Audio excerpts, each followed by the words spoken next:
Yun na, mapagpalang araw po sa ating lahat. Kumusta na po kayo mga ka-business at mga kapapi? Una po sa lahat, nakakalungkot isipin na tila sa sitwasyon ngayon ay mas lalong lumulubog si Bong sa kanyang bisyo. Alam niyo po mga idol, ako man po, sa kasalukuyan ay nagkakaroon na po ng pagdududa na tila hindi na po makakabalik sa regular si Bong. Alam niyo po kung bakit ko nasabi ito. Una, nung pong mga nagdaan na nawala si Bong, kaagad po siyang bumabalik. Saglit lang. Dahil una, walang nagbibigay sa kanya ng pera. Wala siyang pera. Ang tanging kinikita niya ay ang kanyang mga naiipon noon po sa kanyang pangangalakan. Pero sa kasalukuyang pagkakataon, na-discuss po natin noon, na may nag-aabot sa kanya ng pera.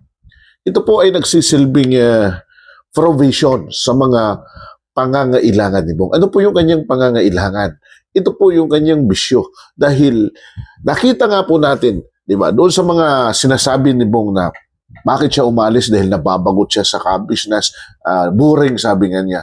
Dahil hindi po natin maipagkakaila na naghahanap pa rin ang katawan ni Bong doon sa mga bagay na kanyang mga ginagawa. Pero nakakalungkot isipin dahil ito na nga po mga idol na may mga taong nagbibigay ng pagkakataon na mas lalong sabi nga nila ay matulungan, pero sa gandang punto kung titingnan po natin, hindi po nakakatulong kay Bong bagkus nabibigyan pa ng pagkakataon na maituloy ni Bong ang kanyang mga bisyo. Now, para sa akin, ganito po yun. Sa usaping pagbabalik, marami ang mga video na nagpapatunay galing mismo kay Bong na natatakot siyang bumalik dahil, sabi nga, papakulong. Itong latest video ni Boogie. Puntahan mo natin ang video ni Boogie, mga idol. Kung hindi nyo pa napanood, Kagwang Boogie, andan po. Pinakita o sinabi agad ni Bong, sinabi na naman muli na, ayaw ko kasi baka ako ipakulong. Alam niyo po sa usaping pagpapakulong, sa totoo lang kung ito po ang intensyon ng ka-business, kahit hindi bumalik si Bong, pwedeng gawin. Bakit? Kasi pwede silang magreklamo, may kasulatan eh. Di ba? Pwede nilang sabihin na, eto, kailangan natin tulungan na massive itong taong ito. Sa usaping pagsalba ng isang tao, pwedeng tumayo ang mga otoridad. So, lalo na't may nagre-reklamo na itinuturing na kapamilya, tumatayong kapamilya ni Bong. At hindi po natin maisasantabi na ang ka-business ang tumatayong pamilya ngayon ni Bong. So, sa ganong usapin, kung talagang yan ang hangarin ni Mr. Ka-business, pwedeng hanapin at ipadampot si Bong. Pero bakit hindi ginagawa? Kasi nga po, hindi po yun ang hangarin. Ito po yung dapat maunawaan ni Bong, na hindi po yun. Hindi totoo ang bagay na yan, na ibabalik siya sa kulungan. Actually, ayaw ni ka-business. Ayaw nila. Kung matingnan natin yung nakaraang senaryo na nakakulong si Bong, masakit din sa damdamin nila. Kaya lang ginawa lang yun para mabago si Bong. Di ba? Which is nangyari naman. Pero ngayon, ang isa po sa kinakatakutan natin kasi ang nakikita natin is tuluyan na pong kumbaga nalulunod sa kumunoy ng bisyo si Bong. Why? Kasi may provision eh. Mayroong nangyayaring provision para maipagpatuloy niya. Ang tanong, bakit nangyayari ang mga bagay dito? Sabi ng iilan, mga komento na nanggagaling sa kabilang kampo, nanonood, sabi nila, gusto lamang tulungan si Bong. Mali po. Para sa akin, mali po ang ginagawang pagtulong sa kasalukuyan. Kung gusto natin tulungan si Bong, tulungan natin na maiahon sa kanyang kasalukuyang sitwasyon. Hindi, dahil nandyan siya, magkakaroon siya ng provision kung saan, kumbaga, itong monetary na pagtulong nila, Pag sinabi natin monetary, pira ang ibinibigay nila, kung saan nagagawa ni Bong na iyang perang yan ay ipagpalit para masustain yung kanyang pangangailangan. Kasi po wala na, ako sa nakikita ko, wala nang control si Bong eh. Wala na, hindi na niya makontrol dahil nasa komunidad na siya eh. Kumbaga, ang katawan na niya ngayon ang nag-uudyok sa kanya. At ang katawan na yan ang nagtutulak sa kanyang kaisipan na hanapin ang kanyang mga pangangailangan, bisyo. So, dahil may monetary na provision para ibigay sa kanya, natutugunan ito. So, mali po ang ganung bagay. Para sa akin, mali. Kung talagang totoong gusto natin tulungan si Bong, tulungan natin na maahon sa sitwasyon. Tulungan natin na maalis yan sa kanyang kasalukuyang sitwasyon. Dahil hindi po maganda na andyan siya sa ganung pagkakataon. Ako para sa akin, Bong, kung nakikinig ka, huwag mong antahin na magkasakit ka dahil walang mag-aasikaso sa'yo. Paano kung babalik ka sa ka-business tapos may sakit ka na? Di po ba? Ngayon, timbangin natin, i-analisa ngayon natin, bakit ginagawa ang mga bagay nito? Mayroon pong mga nagsasabi sa akin, sa comment section, ako mga idol, nagbabase ako sa comment section. Ang sabi sa comment section, dahil gusto o may mga taong gustong pabagsakin ang ka-business. Okay.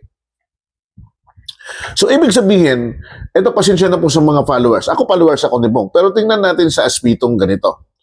Ibig sabihin, kung wala pala si Bong sa ka-business, ay babagsak ang ka-business. Yun po yung pananaw eh. Yun po yung nakikita. Okay. Ang tanong, ilang buwan nang wala si Bong? Okay? At itong panahon na wala si Bong, ano ang sitwasyon ng ka-business? Kung titingnan natin, still alive and kicking. Tuloy-tuloy ang mga ginagawang video ng ka-business. Wala namang, parang ganun pa rin, parang normal. Actually, tumaas nga yung followers niya kasi 500,000 na po yung followers, di po ba? And then may mga blessing pang dumating. Ang dami pang mga blessing na dumating. So, ibig sabihin, kung paralisado ang ka-business, walang darating ng mga blessing. Ang daming dumating na blessing sa mga kagwang. Di po ba? Ang daming dumating na blessing sa ka-business house. May mga kagwang na nabigyan pa ng mga gamit pang vlog. So, ibig sabihin, kung totally, paralasado ang ka-business dahil wala ang presensya ni Bong, I think hindi. Bagkus, para sa akin, mas higit na nakakatulong ang sitwasyon ngayon na nakikita o nararamdaman ni ka-business. Why? Dahil marami ang nagsisimpatsya ng tao. Bakit? Dahil nakita nila yung effort, nakita nila yung talagang ginawa ni ka-business na pagbabago kay Bong na ngayon ay napapariwara. Why? Dahil sa mga intervention ng mga taong nais na pabagsakin ng ka-business. Nagkaroon ng panibagong channel. May channel ngayon si Mrs. Ka-Business. Di po ba? So, sorry po sa mga followers ni Bong. Ako, followers po ako. Worst come to worst, tingnan natin ang senaryo. Kung wala si Bong, hindi pa rin po apektado ang ka-business. Pero hindi po natin maisasantabi na sa mga nagdaang mga panahon, si Bong ang nakapagbigay ng pangalan sa ka-business. At si ka-business ang nakapagbigay ng pagbabago para kay Bong. Dual, po yun? Yung tawag na dual benefits po ang tawag doon. Pero kung ang ating pananaw, dahil i-eliminate nila si Bong sa ka-business, babagsak ang ka-business. Hindi. Hindi po babagsak ang ka-business. Actually, may mga napupulot na mga panibagong kwento si ka-business na pwedeng maging kahawig sa buhay ni Bong. Di ba may isang Bong na nakuha din sila? Di po ba? Nakita nila yung maliit na tao na napakasipag. So, dito mga idol, kaya ko sinasabi, kung totoong nais nilang tulungan si Bong, hindi sa ganung paraan sana. No? ipaunawa natin kay Bong, wala pong manghuhuli sa kanya. Hindi po siya ibabalik sa kulungan ako para sa akin. Kasi kung gagawin yun, kahit saan siya naroon, hanapin lang siya. Pwede siyang damputin. Pwede siyang damputin, mga idol. Bakit? Kasi may mga taong magrereklamo sa kanya, lalo't ang purpose ay para sa kanyang pagbabago. Kayo mga idol, ano po ang pananaw ninyo? So, at least klinaro natin ang usaping nais ni Ka-Business ipadampot. Bong, para sa iyo once and for all, kung naririnig ka o nakikinig ka sa akin, sa aking mga vlog, sa aking mga reaction, Bong, huwag mong antayin ang panahon na bumagsak ang katawan mo dahil lugi ka. Habang may pagkakataon pa na mabawi ang lahat, ay pwede pa. Ang Ka-Business ay bukas sa iyo at andyan ang pang-unawa. Oo, at may mga bagay na maririnig ka, maaaring masakit sa pandinig mo. Dahil nga lang yan, sa tatayo silang pamilya. Dahil sila ang tatay, sila ang nanay sa kasalukuyan na tumatayo sa iyo. Pero ako para sa akin, Bong, kung ano man ang sasabihin nila, ay talagang tanggapin mo dahil yan ang ginagawa. Pero sa usaping ipapakulong ka, mukhang malabo yan, Bong. Or mga kaibigan, sabi ng iba, baka ito ay defense mechanism lang ni Bong. Ang tanong ko ngayon, bago tayo maghiwa-hiwalay, naniniwala ba kayo na ito ay gawa-gawa lamang ni Bong o talagang may nag-uudyok sa kanya? Mga idol, ako po si Taong Gala. Follow Ka-Business Official. I-follow natin ang Ka-Business Family.